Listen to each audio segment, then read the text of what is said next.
Hey guys, it's me, Liv. Welcome to Elisha and Brian's fall collab. I'm so excited I get to be a part of this, and this month we are working on a fall theme project. So I'm going to go ahead and take out my color burst. I'm using some watercolor paper, adding a light spritz of water, and then I'll add my powders and spritz again. So these are perfect for these fall theme colors, using a green, yellow, red, and brown color here. So as you can see, all you have to do is add a little squirt of the powder. This powder does spread very generously, so as you see on my little oops of my brown, I added way too much, but it does not take much of this powder in order to get some really vibrant color. So then you just go ahead and spritz it with some water, and isn't it gorgeous? I have to say the Ken Oliver's colors are very vibrant, and it's one of the things I do love so much about them. So now I'm just going to add a little bit more color here because I want to make sure that I get some more green and red into this project here.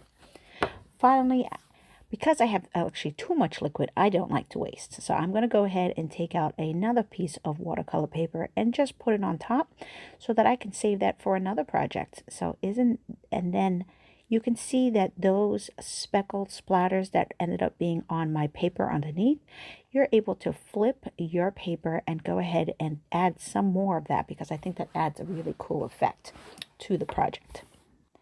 Now, I'm not going to do this video as fast as some of my other ones because I did want to give you some real practical ideas for anyone who wants more mixed media type style of card and how they can be used in regular card making. So I went ahead and picked up some of those additional splatters that were on my paper to give my background a little bit more of a fall rustic-y kind of feel. Drying it off with my heat tool, and then I'm going to move on to the leaves that I'm planning to make for it.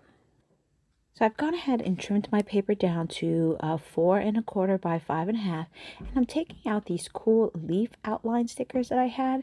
They're created by Crazy Creations, and I had gotten them at a scrapbook event that I had went to last year, and they make a really cool outline, and I thought I would go ahead and use these, fussy cut these leaves out so that they could be added as a center for my card.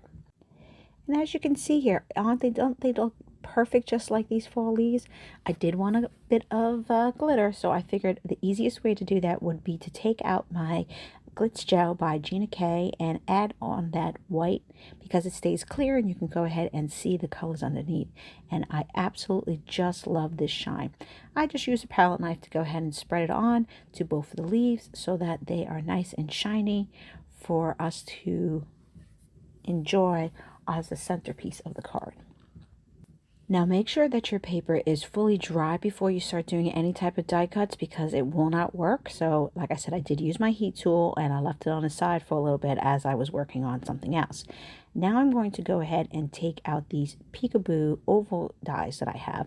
I believe I got these from Gina Marie Designs, and I'm going to create some layers. I saw this really cool card online, and I can't remember who did it, but they created almost like a shadowing effect, how they layered the different dies inside, and that was the technique that I was going for here.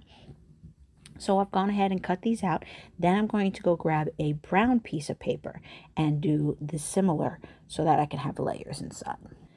So you can get a sense how I'm building this over here with these cards. So I'm going to go ahead and have this layer on top, then the brown layer, then another one of the colored layer, and ultimately end with a brown layer in the middle, so that it does create almost this shadowing layer effect and have these leaves in the center.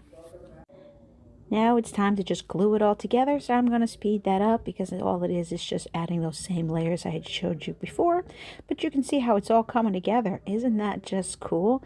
And all it is simply just doing different layers of your die cuts. I did have a little bit of brown hanging over, so I'm going to go ahead and cut that off. I'm adding some foam tape onto my leaves and going to put them in the center, and then take out a sentiment from my stash. Now, I don't know about you, but I tend to do a bunch of sentiments on white paper with different color inks. And then I'm going to go ahead and make this match by adding some inks right onto the paper to give it matching in a similar color scheme. So I'm using some of my stays on here. Then I'm going to take out some of my distress inks and some orange shades just to get that white look off, because that doesn't really go with the flow of my card, and add it on to the center. And then I'll finish off my card with some sequins on it and add it straight onto a card base so that it could definitely be a little bit sturdier. And then my card is done. I hope you guys enjoyed this video. Please be sure to check out all the different participants in the Hop. We got a lot of amazing crafters who are participating. And thank you so much again to Elisha and Brian for organizing this fall theme collab. I'll see everyone soon. Have a great day.